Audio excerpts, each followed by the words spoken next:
तो hey guys, कैसे हो आप लोग। आज हम एक्सप्लेन करने वाले हैं साकामोटो डेज के तीसरे एपिसोड को।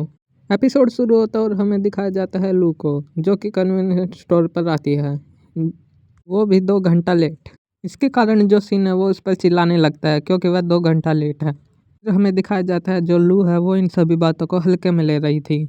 इसके बाद सीन नोटिस करता है कि जूस के काउंटर में डिटर्जेंट रखा था, जिसके कारण सिन का दिमाग खराब हो जाता है और वो लू को ढंग से काम करने के लिए कहता है। एंड जो लू है वो अपने काम को ढंग से नहीं करती और सारे सामान को एक ही जगह ढूंढ देती है। उसका काम करने का तरीका देखकर सिन पूछने लग जाता है कि क्या तुमने आज तक काम नहीं किया। इस पर लू बताने लग जाती है कि हाँ किया था, उसके फादर के लिए, जहाँ पर उसने गड्ढा करके कई सारे बोरों को दफनाया था। जो सिन है वो साकामोटो से कंप्लेन करने लग जाता है इस लड़की को काम से निकालने के लिए। उसके बाद साकामोटो बोलने लग जाता है। साकामोटो बोलता है कि तुम्हें लू से माफ़ी मांगनी चाहिए।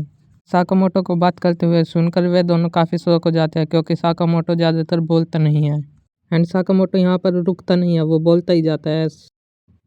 ये देख के साकामोटो बोलने लग जाता है, तुम तो काफ़ी ज़्यादा रूड हो, मैं तुम्हें मारने लग जाऊंगा। एंड ये देखकर सिन समझ जाता है कि ये तो बंदा साकामोटो की तरह बात ही नहीं कर रहा। तभी वहाँ पर एक और साकामोटो आ जाता है, जिसको देखकर वह दोनों काफ़ी ज़्यादा शौक हो जाते हैं।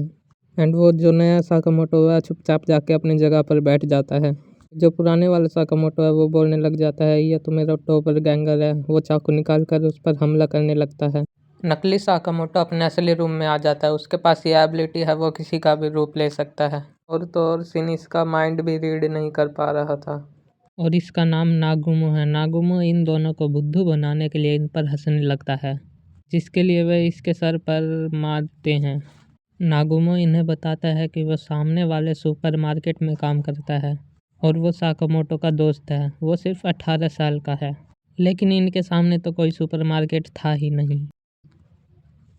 साकामोटो बताता है कि ये एक हिटमैन है, हम साथ काम करते थे। ये 27 साल का है, यानी कि उसने फिर से लू और सिन को झूठ बोला था। लू और सिन फिर से उसकी धुलाई करते हैं, उसे एक कुर्सी से बांध देते हैं। नागुमो बताता है कि साकामोटो के सर पर एक इनाम रखा गया है, पूरे 1 बिलियन येन का। लू और सिन को ये बात भी झूठ लगती है, पर नागुमो बताता है कि ये बात सच है। नागुमो आगे कहता है कि इनाम के बारे में अभी कुछ लोगों को ही पता है, लेकिन ये खबर कल तक सबको पता चल जाएगी। तभी यहाँ पर एक आदमी पिज़्ज़ा की डिलीवरी करने आता है, पर सिन उसके मन की बात समझ लेता है। वो असल में साकामोटो को मारने आया था। ये आदमी भी एक हिटमैन और इसका नाम है पिज़्ज़ा ज़िका नामा। नागुमो की गर्दन पर कटर रखता है और नागुमो को मारने की धमकी देता है, लेकिन साकामोटो और लू आराम से पिज़्ज़ा खा रहे थे। नागुमो अपनी कुर्सी से उठकर नागाजिमा पर रियल चोक लगा देता है, इससे वो मरने ही वाला था। साकामोटो उसे रुकने के लिए बोल देता है। नागुमो उसके नो किलिंग वाले रूल का मजाक उड़ाता है। ये तो मामूली हिटमैन था, अगर नागुमो के जैसा हिटमैन आ गया क्या ये बच पाएगा। नागुमो कहता है कि वह मजाक कर रहा है और उसका ग्रुप इस मामले में दखल नहीं देगा। असल में नागुमो द ऑर्डर नाम के ग्रुप का हिस्सा है, जिसमें ये लोग दूसरे हिटमैन्स को मारने का काम करते हैं। साकामोटो भी इस ग्रुप का हिस्सा रह चुका है। नागुमो अब यहाँ से जाने लगता है। साकामोटो अब उससे पूछता है कि मेरे मरने से लोगों को क्या ही फ़ायदा होगा। नागुमो कहता है कि पता नहीं, हमें तो सिर्फ मिशन पूरा करने से मतलब होता है। रिटायर होने के बाद भी साकामोटो ने कई ग्रुप्स की पिटाई की है, इससे कई लोगों की नज़र उस पर पड़ गई है। पिज़्ज़ा वाला तो कमज़ोर था, लेकिन इससे भी खतरनाक लोग साकामोटो को मारने आएंगे। उसके बाद नागुमो उस पिज़्ज़ा वाले को उठाकर यहाँ से चला जाता है। सिन उसे रोकने की कोशिश करता है, लेकिन वह गायब हो चुका था और सिन सोचता है कि क्या वो हमारी साइड था। पिज़्ज़ा बॉक्स पर एक कैमरा लगा हुआ था, जिससे हिटमैन का एक ग्रुप उस पर नज़र रखे हुए था। इस ग्रुप का नाम दोंदेन काई है। और बात करते हैं, क्या सच में इस मोटे पर 1 बिलियन येन का इनाम है।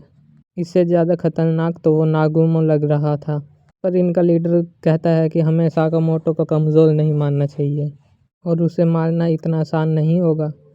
और वो ऑर्डर ग्रुप का हिस्सा था। बाकी लोग कहते हैं कि ऑर्डर ग्रुप ऐसा कोई नाम की कोई गैंग नहीं थी। वैसे भी साकामोटो को रिटायर हुए पूरे 5 साल हो चुके हैं, उसे मारना इतना आसान होगा। तभी साकामोटो कैमरे की तरफ गन पॉइंट करता है। फिर साकामोटो कहता है कि अगर तुम मेरा पीछा करते रहे तो मैं तुम्हें नर्क की सैर कराऊंगा। इतना कहकर वो कैमरे पर शूट कर देता है। शाम के समय शिन और साकामोटो बात करते हैं कि उन्हें कुछ दिन छुपकर रहना चाहिए। तभी साकामोटो की वाइफ और बेटी वहां आ जाते हैं। वो कल के लिए बहुत ज़्यादा एक्साइटेड थी। तभी साकामोटो को याद आता है कि कल तो इन्हें थीम पार्क में ले जाना था।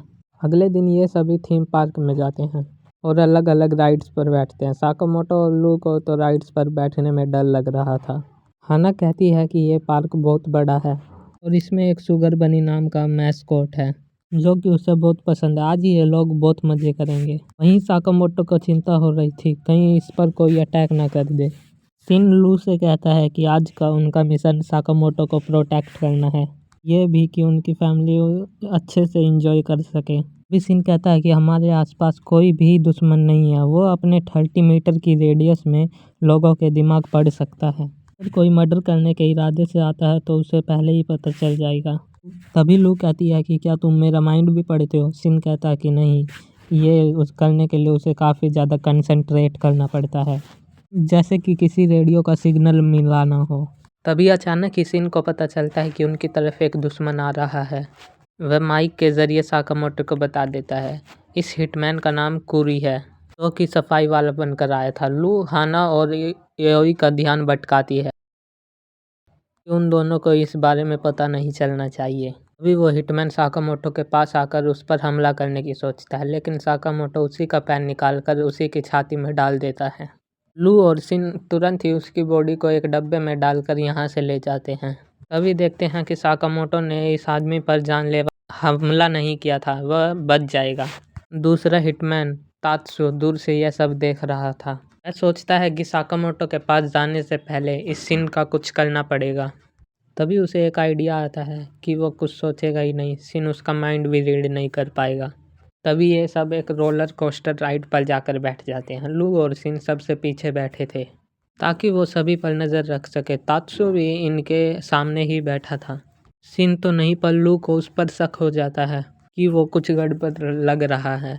तभी तात्सु सोचता है कि इतना छुपने के बाद भी मैं पकड़ा गया। तभी शिन सब सुन लेता है और साकामोटो को बता देता है। तात्सु तभी साकामोटो पर गोली चला देता है। तभी वह गोली साकामोटो के चश्मे से टकरा जाती है, यानी कि उसने बुलेट प्रूफ चश्मा पहना हुआ था। तभी शिन तात्सु की तरफ जंप मारता है और उसे लेकर रोलर कोस्टर से नीचे कूद जाता है। दोनों रोलर कोस्टर की पटड़ी पर जाकर गिरते हैं। शिन तात्सु से कहता है कि आज साकामोटो छुट्टी पर है और मैं ओवर टाइम कर रहा हूँ, और फिर वो दोनों लड़ने के लिए तैयार हो जाते हैं। तभी रोलर कोस्टर उनके तरफ आता है, ये दोनों जंप कर देते हैं। तभी इसी दौरान तात्सु 2 चाकू शिन की तरफ फेंकता है। इनमें से एक चाकू शिन की टांग पर लग जाता है। तभी शिन को पता चलता है कि इन चाकुओं पर जहर लगा हुआ था, जिससे शिन को दिखना कम हो जाता है, और यह जहर तात्सु ने खुद ने बनाया था। वह यह भी कहता है कि उसने साकामोटो की आंखों में डर देखा है। कोई इंसान मौत से डरने लगता है तो वह कमज़ोर हो जाता है। शिन कहता है कि वो इसलिए डरते हैं क्योंकि वह अपनी फैमिली को प्रोटेक्ट करने के मिशन पर है, जिसके लिए वह कुछ भी कर सकते हैं। रोलर कोस्टर फिर से इनकी तरफ आता है, लेकिन इस बार शिन उस पर जंप नहीं करता, उसके ज़रिए तात्सु तक आता है। दोनों अब रोलर कोस्टर पर लड़ने लगते हैं। शिन को दिखाई नहीं दे रहा था, तो इसलिए उसे लड़ने में दिक्कत हो रही थी। तभी वो हाना का माइंड रीड करता है, जो सोच रही थी कि अगर बनी का शो देखने में मज़ा आएगा। अब शिन तात्सु को पकड़कर रोलर कोस्टर से जंप लगा देता है।